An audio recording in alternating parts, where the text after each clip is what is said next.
TV. Mutu wa live inoyo ndiyonena kuti alimi tinala kwanji. Kodi ife anchikumbe tinala kwanji, alimi anala kwanji. Now, if you ngati ufuna kuziwa za dziko limene lili unjust, a country that is set in an unjust world, dziko limene linasiyikidwa mokomera anthu olemera kale ndipo mozuza anthu osauka kale, anthu ozuzika kale. The country is set up kuti anthu amene azizuzikabe. You should look at the farmers in that country.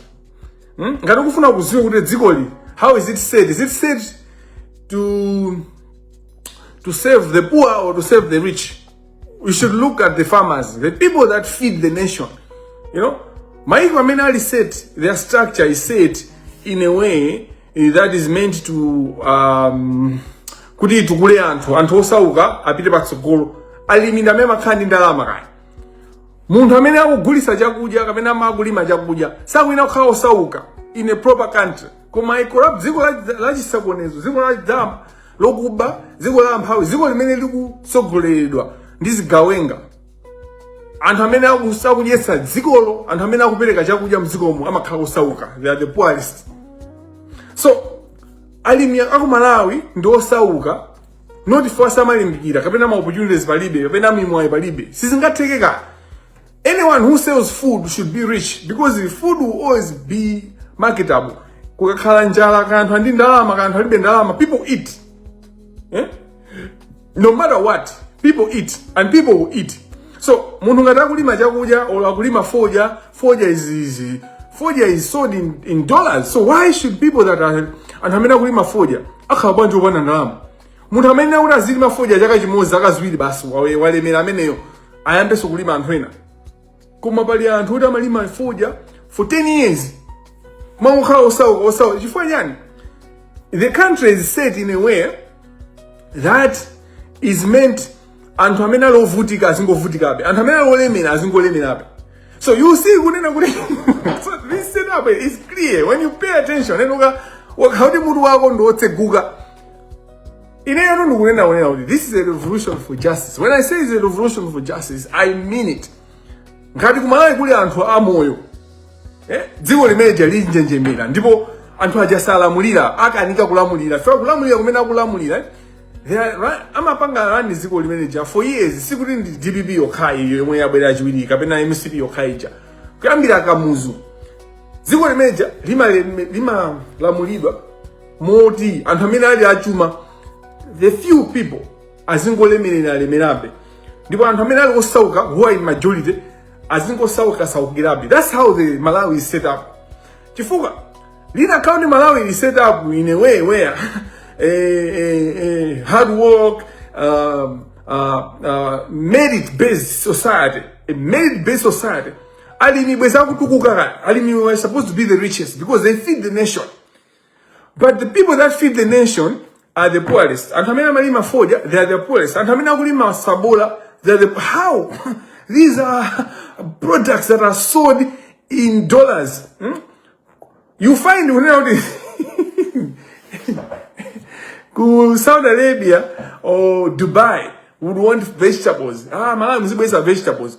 People who allow with the dividend, they pay for this is when in fact they don't want to share the responsibility. We remember the country is set up. They don't want people to progress.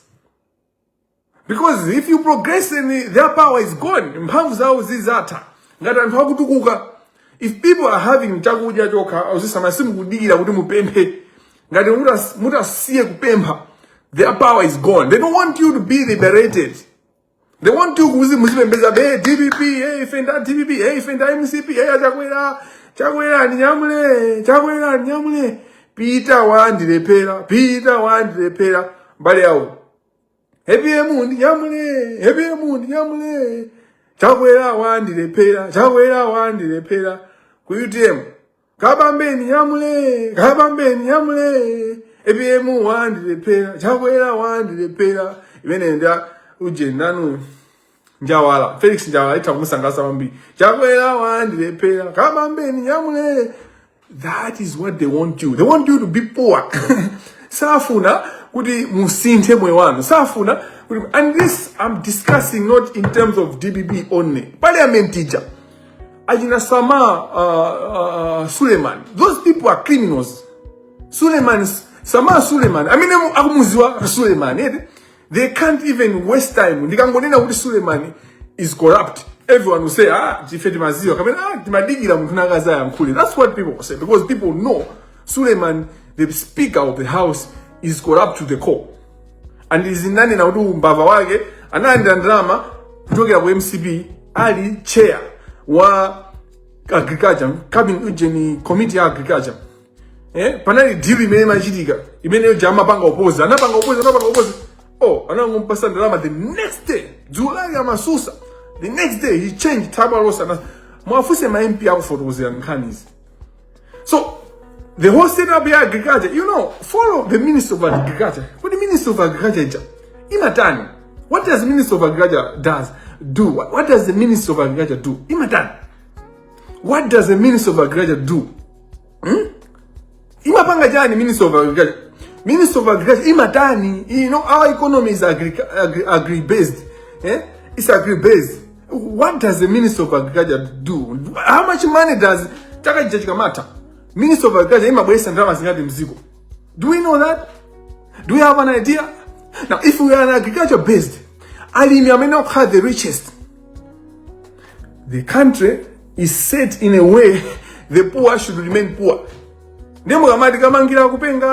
It's because you're poor. You're so poor that you can't even think. To the point where you can't even see the truth. The level of poverty, the moment many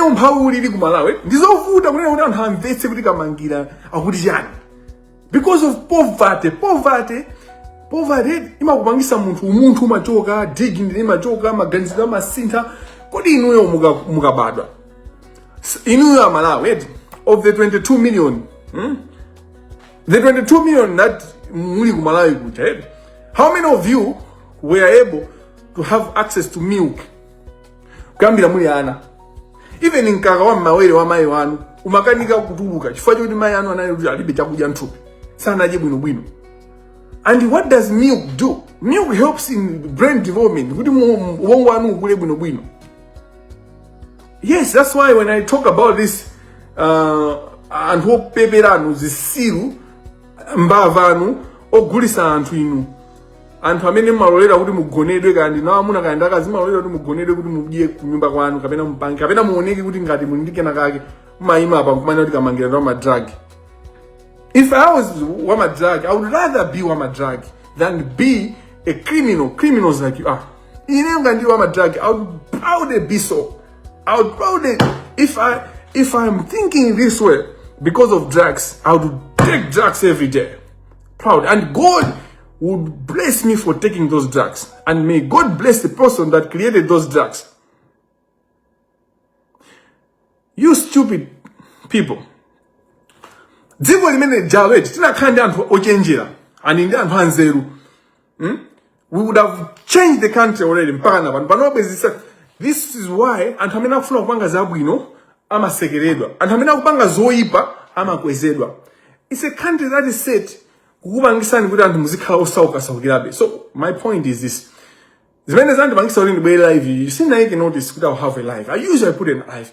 Kumanda, I've been following issue ya the plant that Dr. Zombe has been trying to come up with. Now, Dr. Zombe ni mhodi sindi kumuzi wa bwino. Siningane pano kuti is not corrupt, guys, corrupt. Sindi kumuzi wa bwino. I know that it was in NGO, pali Nkhani zomwe zinachitika ku NGO kuja drama guys zinaenda bwanji ku NGO. I don't know that. I haven't really do an investigation. But what I know is this is a Malawian that has got an idea, and he's a man that has ideas. And when you hear him, you're able to see Gudi Muhammad Ganiza. And he's not somebody who comes out and show you papers, and I'm calling him a doctor, though I don't know his school, but I know his work. I know his substance. So I don't care whether he was at Chanko or he wasn't at Chanko, wherever he was, I don't care. But I care what he can show me. And Dr. Zombe, Mr. Zombe, or whoever you call him, I have something that I can show you what he has done.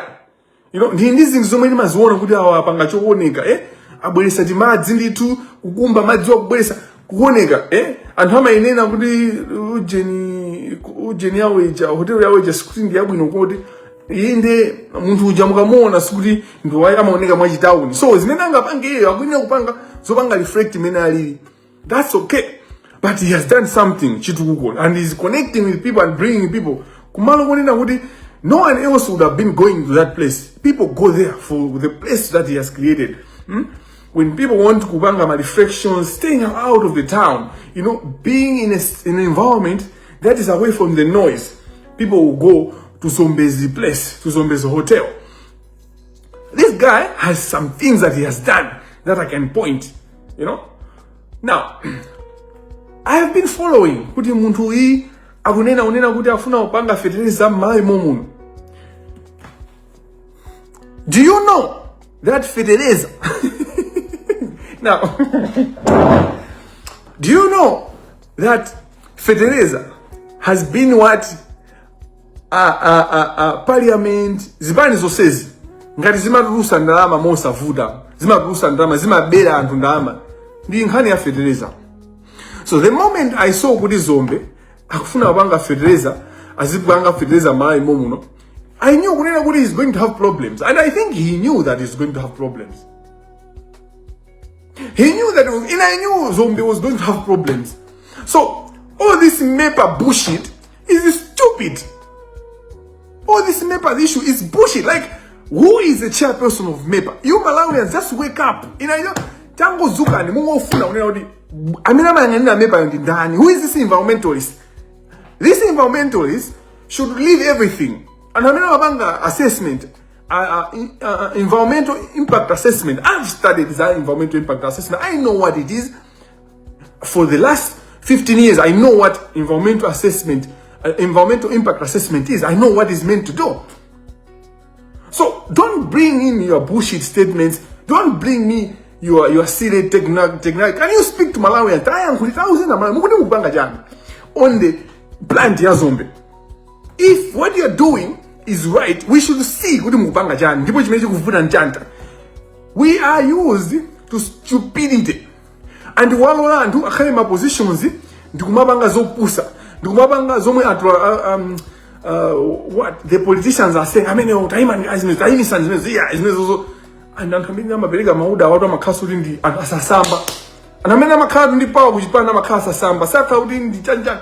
CAPM muda amene anganene kuti Zombe plant yake jaipange frustrate. If they are really frustrating it on political grounds.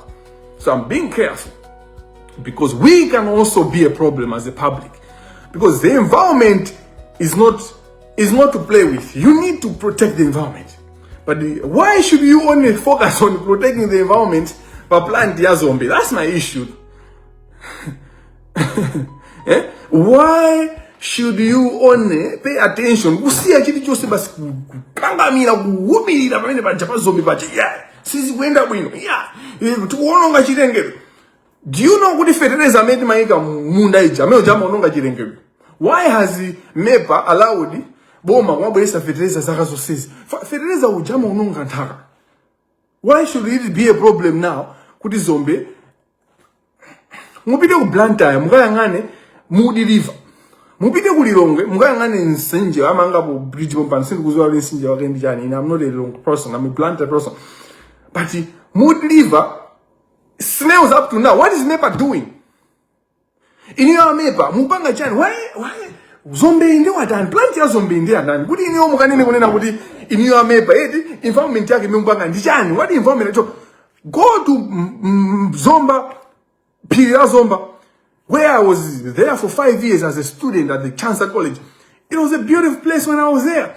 Now I'm talking about MEPA. What are you doing? What are you talking about? When you say MEPA, what are you saying? Where are you? When this person waku chanu Simbi pamene akutenga madzi kumachosa madzi all the way from Salima. MEPA ili kutiko. Where is the assessment? Mina nkayamba muja everything. You never hear about MEPA. You see, the country we are in,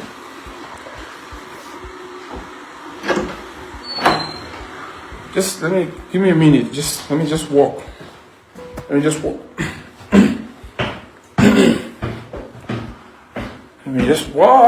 Let me walk. Give me time. Maybe I can relax. Because I'm not relaxed. I'm very angry. And I'm proud that I'm angry. I am normal. That's why I'm angry. I am very angry. And that's normal, you know.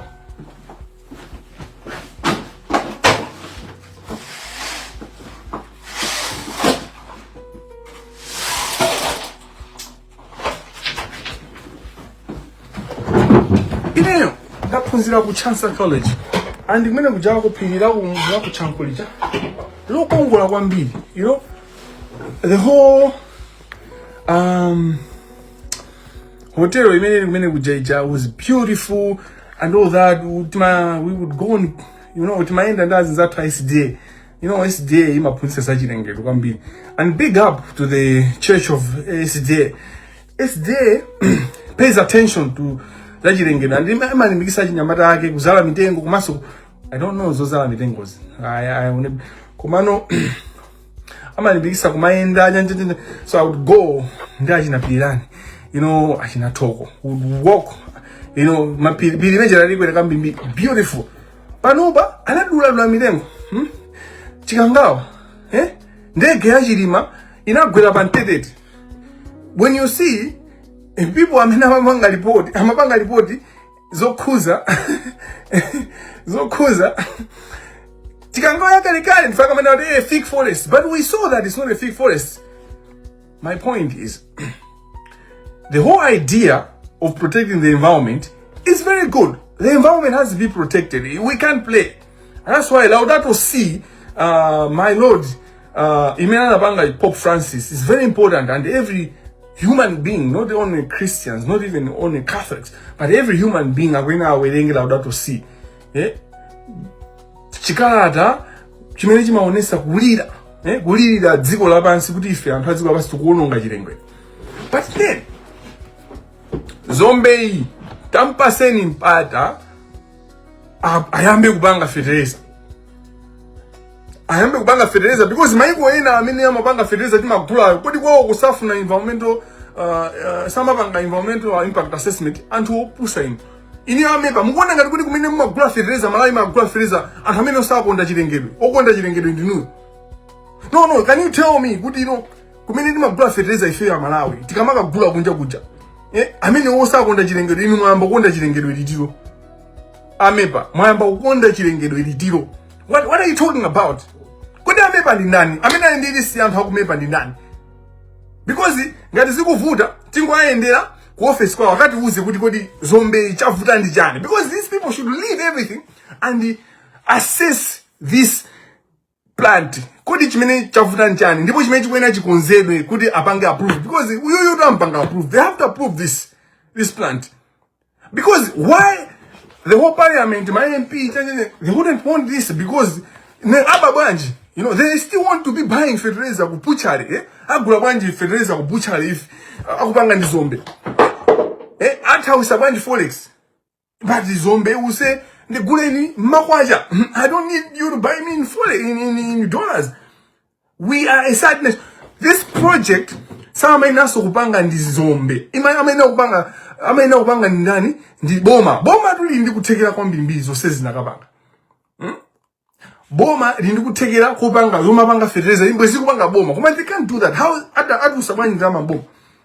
So Zombe is a barrier to theft. That's all. And there's no two ways about it. And we don't have to say it in any other way, decorated way. Environmental impact assessment is kudu. Environmental assessment yake dio. Mukabanga environmental assessment to Castel. You know what kind of environment damage Castel is doing and has been doing over the years. And who good is Samoa, Basan. You know the kind of damage that the environment has, that Castel has caused, that Casbeck has been causing. Do you know the kind of damage that, you know, when you walk past Moody River, you can feel whatever is going on there. You can feel the dirty. You can feel how people that live around that river are being destroyed. Mupite kuchikwawo uku makampani abine apanga pompano kesi nake nali kukoti aunonga muzi wose unaunongeka chemicals anaunonga. Where is it MEPA to this on this? How has MEPA allowed this? Zimateka bwanji kodi and how Malawi different opusa. When I say Malawians are stupid, this is the thing. How are you allowing this to happen? Because they want cabinet ibangebe propose a certain budget ija ikaperekedwe ku parliament. Budget yekhale kuti certain millions of dollars are going kudziko la kunja. We don't love our country. And where is the president? Kodi APM ali kutiko? We want APM. Wasati womuzungulira APM kapena chizude. Because I'm for chizude. Come we want APM. Arthur Peter Mutharika, where are you? Can you talk to us? And not who pusa enaga money out here kifodi zombe ndi mchewa. It's not about winning mchewa. It's about changing the economic status of people. And who safuna kuti alimi apindule. They don't want alimi apindule osauka. This is set up in a way where the poor will remain poor and poor, where the rich will is kaka group ko chepa kumazi ngokhabe ndizivindalama zambiri mbiri. Nja anthu one mina azisankha kuti awaso akhaya nzanga ndifake anthu angokhala azibamba kulo kunyambita mapazi anthu.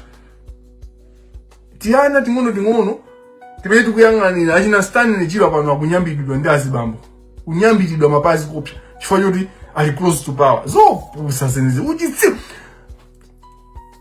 I ask, where are the men in Malawi? Because God, it's a biblical, because the man in Malawi, in the Dziko Lotani, Lopa Mulungu, we a God-fearing nation. The Bible talks about men as leaders. You lead. Women as managers. They manage. And women in Malawi, for a bigger part, they have managed. They know how to manage the home. Even when you give them a position, position in government or whatever. Timaona maskills are management. When you look at the management, Koma leadership, because the leader is the one that takes things more forward. We lack leadership. Na azibambo timapangira kundale kuti kaona even parliament it is azibambo tonti. Tikayangana judiciary, azibambo tonti zakarangale mkwe. Tikayangana ku cabinet jara yunini, azibambo tonti. Azimaya mena ikamwa china loza mbilizi zigawenga zokazuka zimbava. Even ndanu wa amulanda party ya mining zimaya menoja ndi wakuba zimaya menoja mbava. Azimaya mena mzungulira APM mbava sali ngati azimaya mena na mzungulira Yesu Maria Marita amene anali ndi mtima omvetsera Yesu wina ofuna kutumikira anthu. You know, those are characters that we need. The women that we need in closer to power. Azmai that are managers. They manage. They either manage the message of God, they listen to what God is saying, or they manage the home trying to prepare. When Jesus goes and visits Simon Peter's home, he finds the mother-in-law sick. He heals her. Immediately she wakes up and starts caring for the others. All of us, including women, we together the kind of ntima wa Mai Maria, ntima wa mother-in-law and Simon Peter, to take care of others. He failed. This woman was sick. She doesn't want to recover first. She doesn't want to eat. I'm sure she was hungry too, but what does she do? She wakes up and takes care of Jesus' disciples. And I do zimhongo zimeje and to 12. Ndipo ndezi maja zimatafuna zimathatirigu pano tamana kutaufa ya mwe ujaka maja tirigu kwambi zimathatirigu chapati zimatafuna. MEPA it. We need to hold MEPA accountable, not to osati kuti MEPA aja kuti asagwire ntchito yawo. Magrasi anga kumango so. How do I look?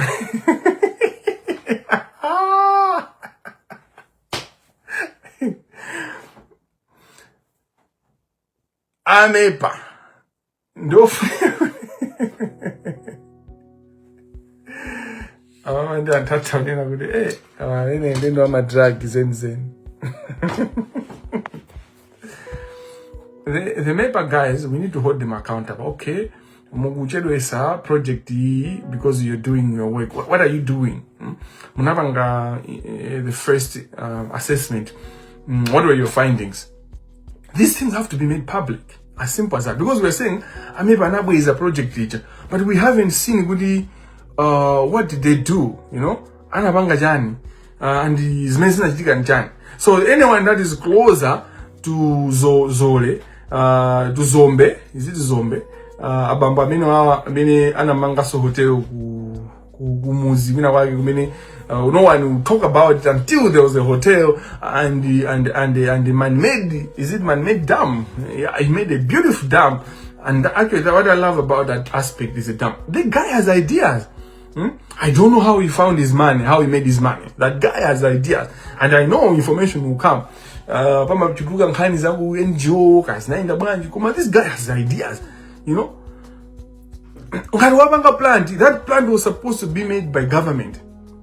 Power atiuze kuti kuti ndijani njenjeni, because aukanika kubanga hold accountable castel, aukanika ukonza mood liver akani mane ndi plant yopanga fertilizer chifukwa kuti ibanga benefit alimi.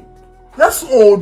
Kani ndionera kuti zikakhaza ukuza anthu osauka zothandizira anthu osauka ndi pamene anthu amabwera anu ndijani environment chilengedwe my ass chilengedwe mmakhala muli kuti mene mukudula mitengo muujeni mphiri mwa zomba munali muli kuti ko chilengedwe chinali chiti kuti pamene mukuthana kumaliza chikangayo yense chilengedwe chinali chiti kuti mukupanga zambi boma likamagula fertilizer kumabweresa kuchoka kunja.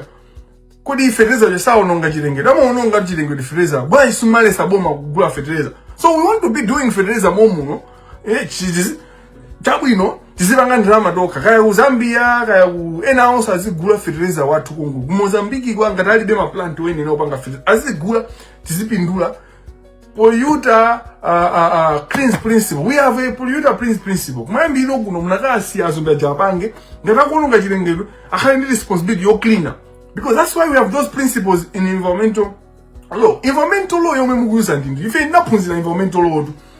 We have mastered environmental law, practical environmental law. So if we want to know what kind of environmental law you are using to prevent zombie to do what they're doing, and you are failing to prevent Castel to stop polluting Moody River and the surrounding area, to stop my company au gugumuzu, the carbon footprint, we need to protect the environment. I've said that.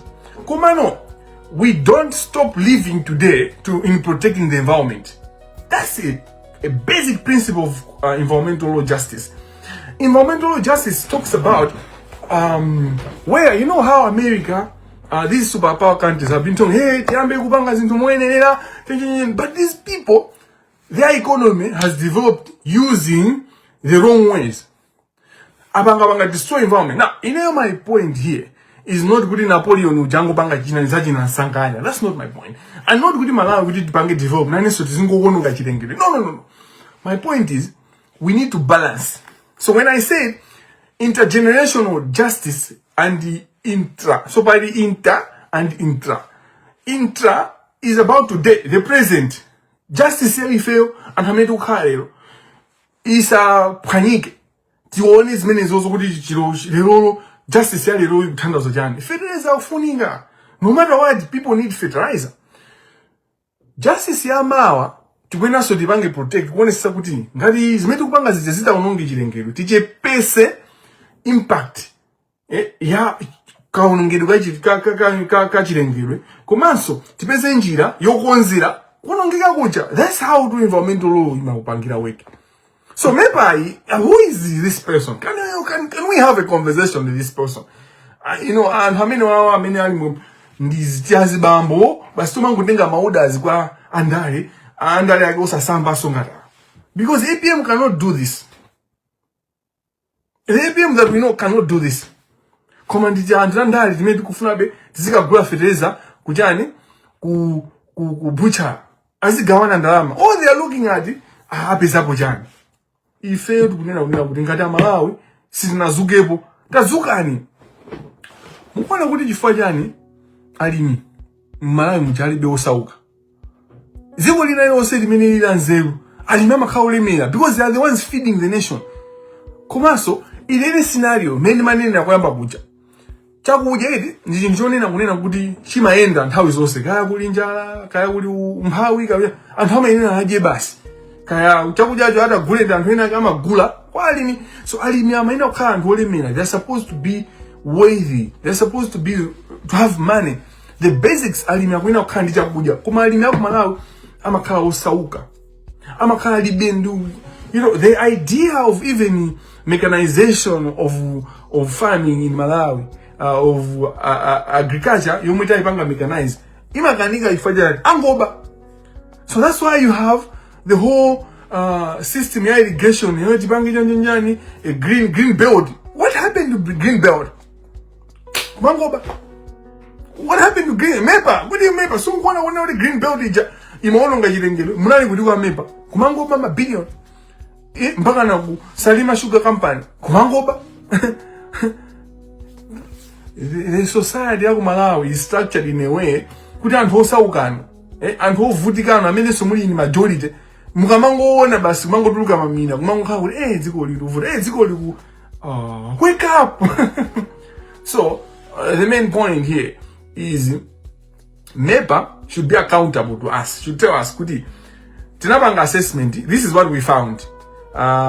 Standard imene ipo ndi yakuti. Kuti standard imene ifike azombe akwena upanga chakuti.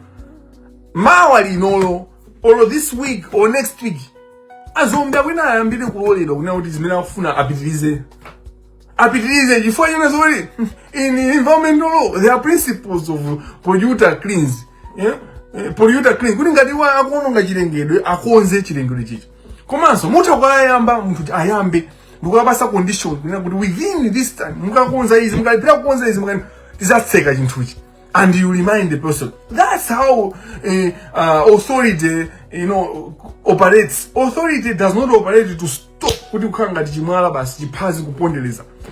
You are there to enable the different businesses that people are doing or manufacturing. Industrialization is key to development of any nation. If we need to industrialize and kuyambisa company yopanga fertilizer, the industrialization hiyo and ndi mafusa kunena kuti kodi kumene timagula fertilizer ifeyo kumene koko chilongedwe sichimaonongeka. Ngona ngati kuti sichimaonongeka chimwengo. And do you know the impact of that you know, carbon footprint that is being made? It affects Africa more. It affects Malawi more. It affects we more. And tukufuna tibweno pamene ma Europeans, EU come to support MEPA. Anto pepera ino.